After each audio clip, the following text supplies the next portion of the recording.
बिस्मिल्लाहिर्रहमानिर्रहीम नहमदुहु व नस्सल्ली अला रसूलिहिल करीम। डियर स्टूडेंट्स, आज केमिकल इक्विलिब्रियम नए चैप्टर स्टार्ट कर रहे हैं जो कि 10th क्लास का फर्स्ट चैप्टर है।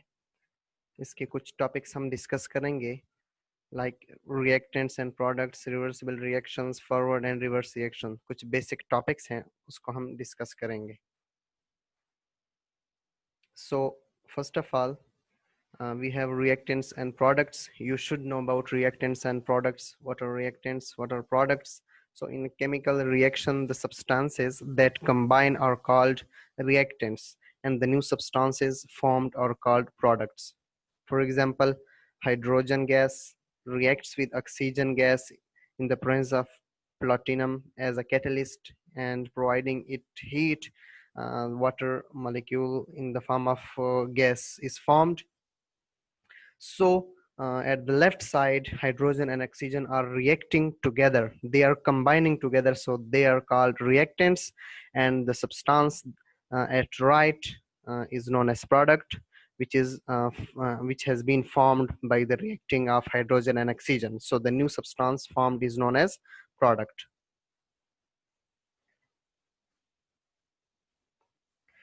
The next topic is complete and incomplete reactions.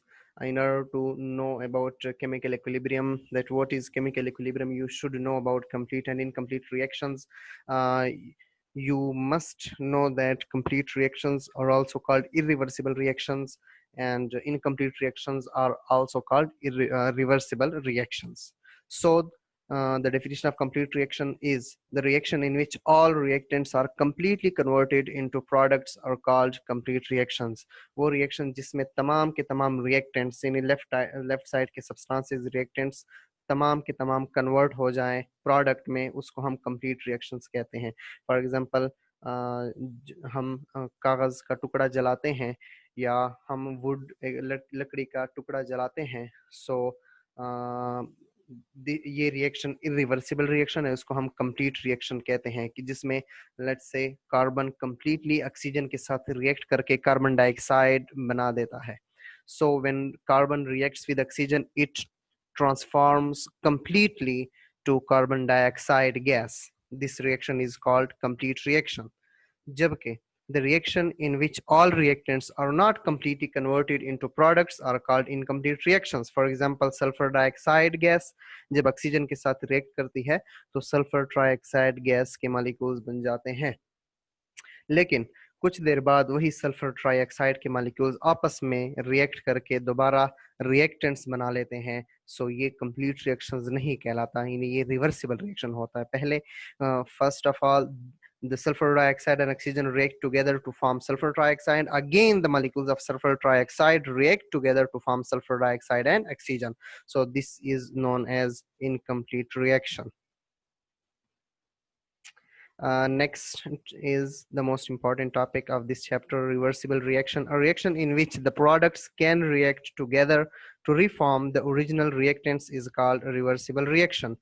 Or the reaction which proceeds in forward as well as in the reverse direction under the same condition is called a reversible reaction. For example, sulfur dioxide oxygen forward भी होता है, reverse भी होता है, जिसमें reactants react together to form product और product again react together to form original reactants.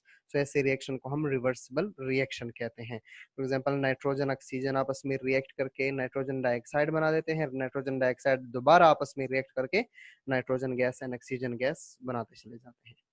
So these reactions are known as reversible reactions. Okay. अब reversible reaction in fizzy drinks, ये जो डेली लाइफ एग्जांपल है fizzy drinks.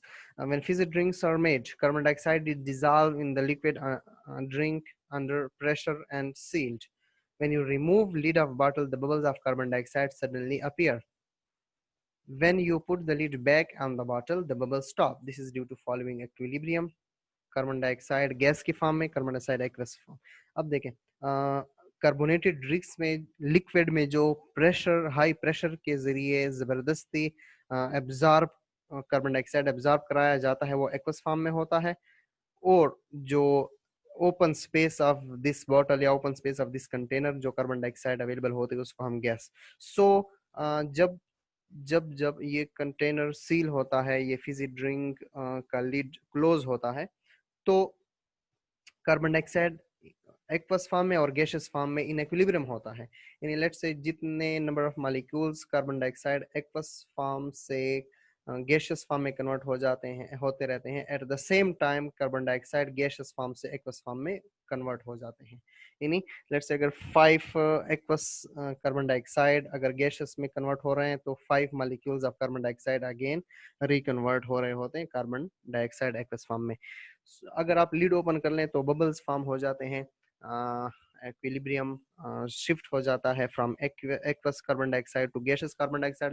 Lead open करें तो दोबारा equilibrium फिर maintain हो जाता है। The forward reaction happens during manufacturing and reverse reaction happens on opening. पहले जब कार्बोनेटेड ड्रिंक्स बनाए जाते हैं तो हाई प्रेशर के जरिए कार्बन डाइऑक्साइड को एब्जॉर्ब कराया जाता है या एब्जॉर्ब कराया जाता है। सो ये बेसिकली इसको हम फॉरवर्ड रिएक्शन भी कहते हैं। जब लिड ओपन करते हैं सो रिवर्स रिएक्शन स्टार्ट हो जाता है और कार्बन डाइऑक्साइड जो जबरदस्ती एब्जॉर्ब किया गया होता है वो दोबारा रिलीज हो जाता है गैसियस फॉर्म में। Okay, now topic chemical equilibrium जो इस चैप्टर का मेन टॉपिक है। The state of chemical reaction in which forward and reverse reactions take place at the same rate is called chemical reaction. वो reaction जिसमें forward reaction and reverse reaction दोनों at a time हो रहे होते हैं उसको हम केमिकल इक्विलिब्रियम कहते हैं। यानी ऐसा स्टेट जिसमें रिएक्टेंट्स मिलके प्रोडक्ट बना रहे होते हैं, प्रोडक्ट्स दोबारा आपस में रिएक्ट करके दोबारा रिएक्टेंट्स बना रहे होते हैं, ऐसे स्टेट को हम केमिकल इक्विलिब्रियम कहते हैं जब ये दोनों रेट इक्वल हो जाएं। दोबारा देखें, बेसिकली रिवर्सिबल रिएक्शन के 2 पार्ट्स होते हैं, एक फॉरवर्ड रिएक्शन और एक रिवर्स रिएक्शन।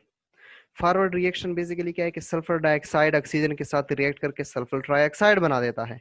रिवर्स रिएक्शन में दोबारा सल्फर ट्राइऑक्साइड सल्फर डाइऑक्साइड के साथ सल्फर ट्राइऑक्साइड आपस में रिएक्ट करके सल्फर डाइऑक्साइड एंड ऑक्सीजन दोबारा बना लेते हैं। So initially let's say container में हम सल्फर डाइऑक्साइड एंड ऑक्सीजन के मॉलिक्यूल्स ऐड कर देते हैं। So the concentration of product is zero at the beginning। Start में जब हम सिर्फ सल्फर डाइऑक्साइड और ऑक्सीजन कंटेनर में ऐड करते हैं तो स्टार्ट में सल्फर डाइऑक्साइड सल्फर ट्राइऑक्साइड की मिकदार 0 होती है। लेकिन याद रखें जब sulphur dioxide and sulphur oxygen आपस में रिएक्ट करते हैं तो सल्फर ट्राइऑक्साइड बन जाते हैं, बहुत ज्यादा उसकी कंसंट्रेशन ज्यादा हो जाती है सल्फर ट्राइऑक्साइड की, तो ये फॉरवर्ड रिएक्शन हो जाता है, इसको फॉरवर्ड रिएक्शन कहते हैं। फिर दोबारा सल्फर ट्राइऑक्साइड के जो मॉलिक्यूल्स होते हैं आपस में रिएक्ट कर जाते हैं, बहुत ज्यादा रिएक्ट कर जाते हैं, और फिर दोबारा सल्फर डाइऑक्साइड और ऑक्सीजन के मॉलिक्यूल्स बना देते हैं।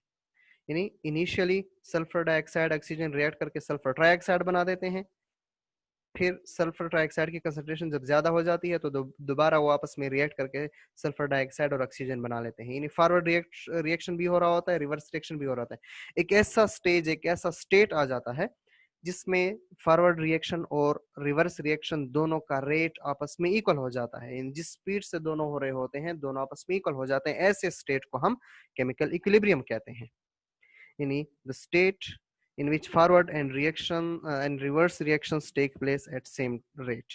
यानी एक ही रफ्तार से एक ही मिकदार से फॉरवर्ड रिएक्शन भी हो रहा होता है और रिवर्स रिएक्शन, यानी एक ही मिकदार में सल्फर डाइऑक्साइड और ऑक्सीजन रिएक्ट करके सल्फर ट्राइऑक्साइड बना रहे होते हैं और सल्फर ट्राइऑक्साइड दोबारा रिएक्ट करके सल्फर डाइऑक्साइड और ऑक्सीजन बना रहा होता है eight the same rate at the same speed.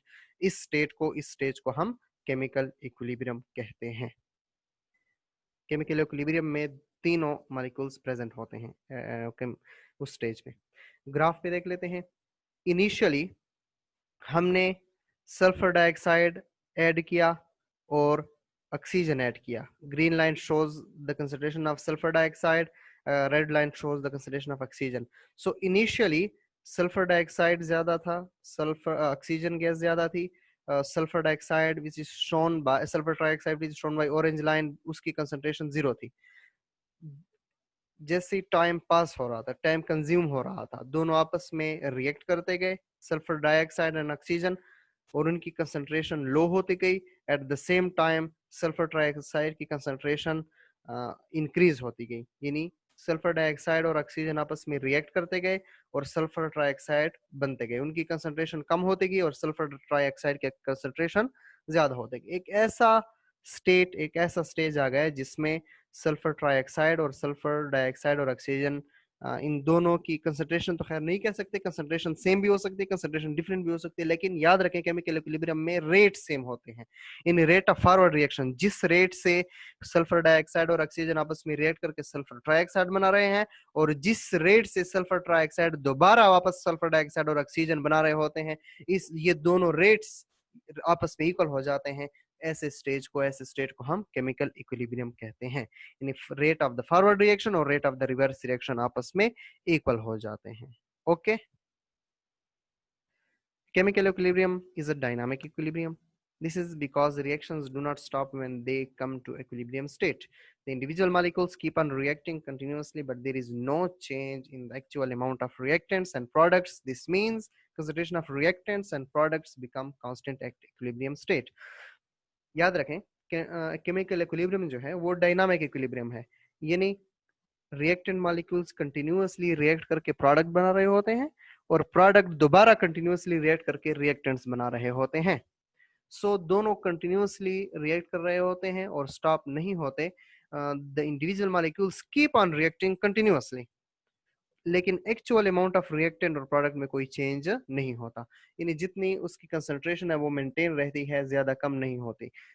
Reactants और प्रोडक्ट्स कंसंट्रेशन में और may not be equal, equal भी हो सकती है, इक्वल नहीं भी हो सकती, जरूरी नहीं है कि वो इक्वल हो। लेकिन याद रखें एक्विलिब्रियम स्टेट में rate of both reactions must be equal, लाजमी इक्वल होने चाहिए, यानी फॉरवर्ड रिएक्शन और रिवर्स रिएक्शन दोनों आपस में मस्ट इक्वल होने चाहिए। सो ऐसे स्टेट को हम केमिकल इक्विलिब्रियम कहते हैं। एग्जाम्पल 9.1 देख लेते हैं कि नाइट्रिक ऑक्साइड है, वो ऑक्सीजन के साथ रिएक्ट करके नाइट्रोजन डाइऑक्साइड बना देता है। So you should have to write their forward and reverse reaction for this reaction, यानी इस रिएक्शन के हमने फॉरवर्ड रिएक्शन और रिवर्स रिएक्शन लिखने हैं। सो फॉरवर्ड रिएक्शन क्या है, नाइट्रिक ऑक्साइड ऑक्सीजन के साथ रिएक्ट करके नाइट्रोजन डाइऑक्साइड बना लेता है। रिवर्स रिएक्शन क्या है कि नाइट्रोजन डाइऑक्साइड दोबारा रिएक्ट करके नाइट्रिक ऑक्साइड और ऑक्सीजन गैस बना लेता है। होम टास्क आपका सेल्फ असेसमेंट 9.1 है, आपने लूज शीट पे करके मुझे देना है। ओके, कोई क्वेश्चन हो, कोई क्यूरी हो, कोई कंफ्यूजन हो तो मुझे एक कमेंट करके बताइएगा। थैंक्स फॉर वाचिंग, दुआ में याद रखिएगा। अल्लाह हाफिज।